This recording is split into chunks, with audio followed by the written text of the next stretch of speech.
Salut tout le monde, c'est Xavier, bienvenue sur Watch Mojo Français. Aujourd'hui on se retrouve pour le top 10 des fois où des personnages de télévision se sont déchaînés.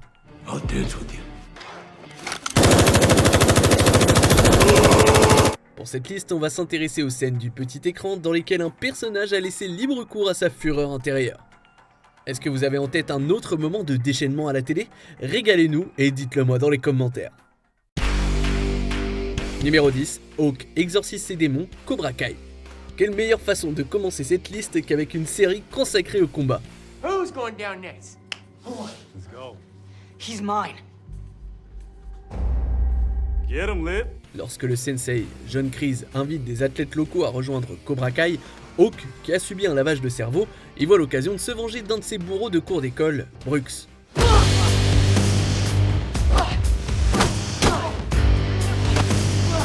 Après que Hawk se soit porté volontaire pour affronter Brooks, Kreese s'assure qu'il a le champ libre pour passer en mode bête, et Hawk ne se retient pas. Please, stop. Finish it. Malgré les appels à la pitié de Brooks, Kreese continue de le battre, bien que nous imaginions que Hawk aurait pu continuer de toute façon en repensant à son propre traumatisme. Les autres élèves sont visiblement secoués, et on ne peut pas vraiment leur en vouloir. All right, class. I think we can call it a day. Somebody pick him up. Numéro 9, tuer les messagers, The Witcher. She knew you'd come. Where's Renfrey? Les fans de la franchise de jeu espéraient beaucoup de la série Netflix en live action et que ces attentes aient été satisfaites ou non, le premier épisode a au moins permis d'établir à quel point Geralt de Rive est un dur à cuire.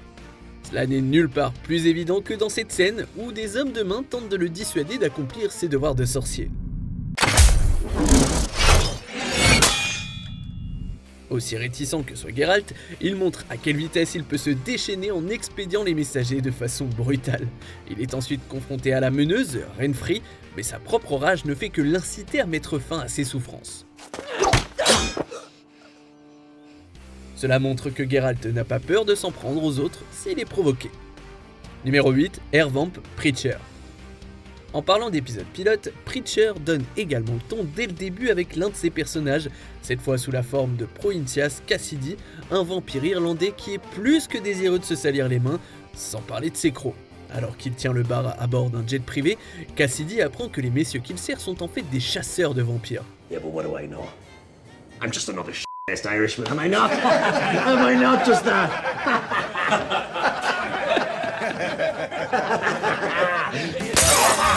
Avec le soleil qui se lève, Cassidy leur fait rapidement regretter d'avoir choisi ce métier.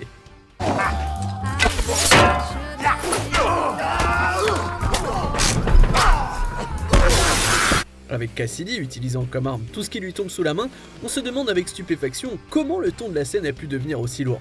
Go to hell, abomination.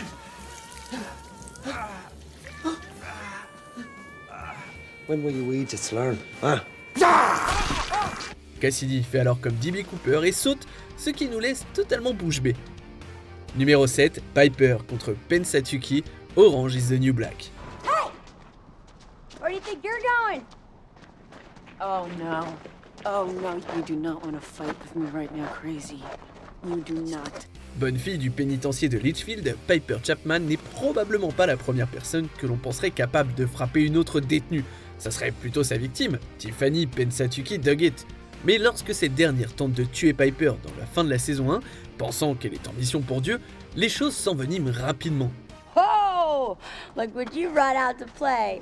You back the off me. En raison d'une myriade de facteurs, de Healy qui ignore la situation à Pensatsuki qui l'insulte dans son amour-propre, en passant par les frustrations sans fin qu'elle a endurées au cours de la saison, quelque chose en Piper craque et elle laisse éclater toute sa colère sur son assassin potentiel.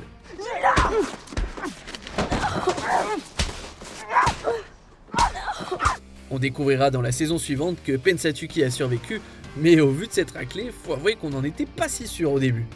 Numéro 6, pas si joyeux le manège, The Punisher.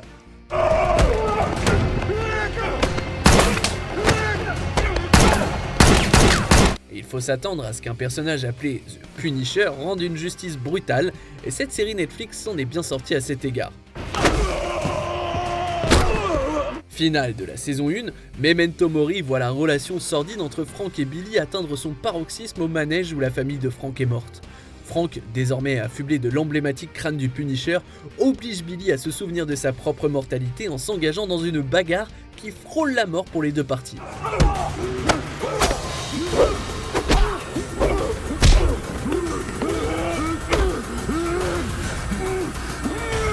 Les deux passent en mode bestial, mais c'est la défiguration du visage de Billy par Frank qui lui donne l'apparence de Jigsaw, digne de son homonyme dans les comics, qui nous fait vraiment reculer devant l'impitoyabilité brutale de la justice de Frank.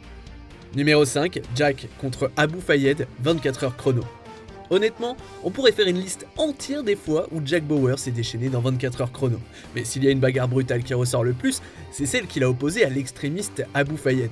Lorsque l'interrogatoire de Fayed échoue, Jack et le CTU organisent un sauvetage pour amener Fayed à révéler l'emplacement d'armes nucléaires. Ça ne se passe pas sans heurts, mais Jack parvient à empêcher Fayed de les activer.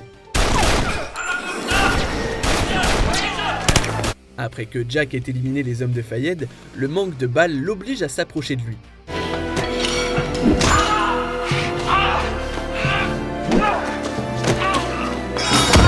Bien que tous deux y aillent totalement à fond, c'est la fin ultime de Fayed par Jack, par le biais d'une chaîne, qui nous ébranle le plus.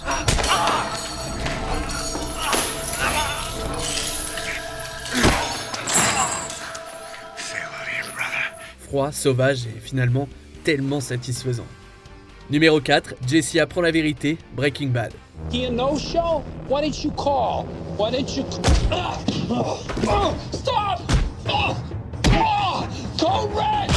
Jesse Pinkman a beaucoup de raisons de détester Walter White. Seulement, il ne les connaît pas toutes jusqu'à ce qu'il soit très tard déjà.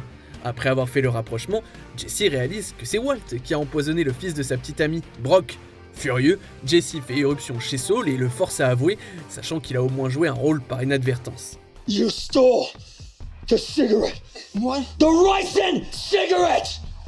You had him steal it off of me! And all for that asshole Mr. White! Alors que le comportement de Walt et sa nature froide font de lui le personnage le plus effrayant de la série, Jesse démontre dans cette scène que lorsqu'il est poussé au bout de ses émotions, lui aussi peut être impitoyable. Il se rend à la maison de Walt pour tenter d'y mettre le feu, mais est finalement dissuadé au dernier moment par Hank. You can't keep getting away with this! You can't keep getting away with it! Honnêtement, il aurait probablement dû brûler l'endroit.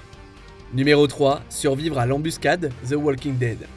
Daryl Dixon est devenu le personnage préféré des fans de cette série sur les zombies grâce à sa ténacité et à sa badassitude générale. Et même si la série a perdu en qualité selon les spectateurs, les capacités de Daryl n'ont jamais diminué elles, comme le prouve cette scène.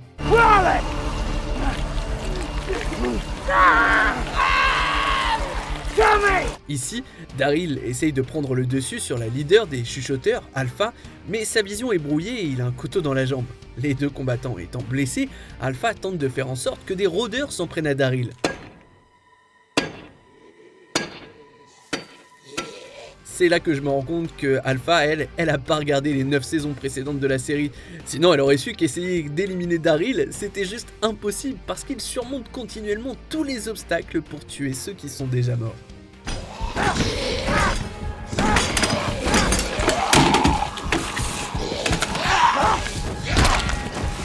Les fans ont toujours redouté que Daryl soit mordu, mais ça ne servait à rien de s'inquiéter.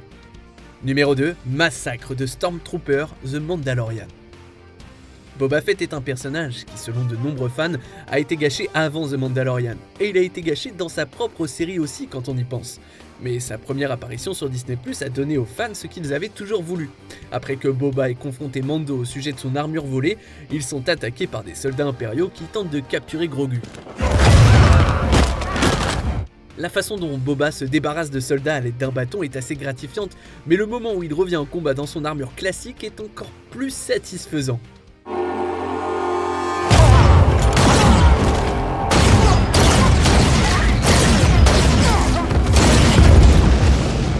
Les soldats restants tentent sagement de s'enfuir, mais Boba est prêt à célébrer avec des feux d'artifice.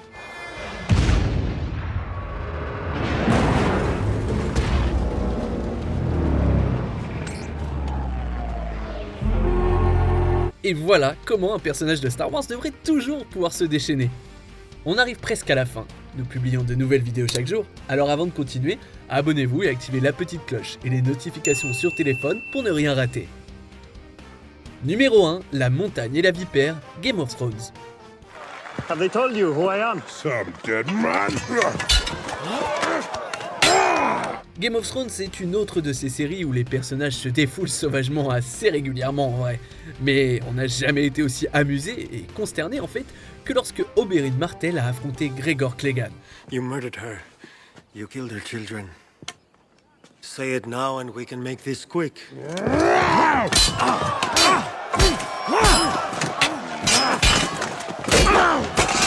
Tyrion étant jugé par combat, Oberyn se porte volontaire pour être son champion, ne serait-ce que pour se venger de Clegane pour le meurtre de sa sœur Elia.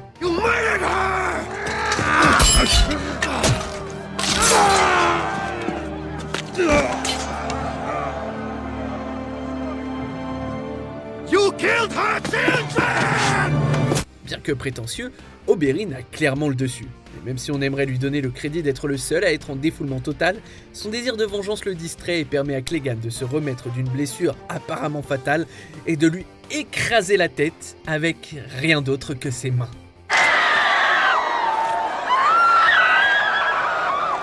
Mais en même temps, c'est peut-être pas par hasard si on le surnomme la montagne. Que pensez-vous de notre sélection ? Dites-le moi dans les commentaires et checkez ces autres super vidéos de WatchMojo français.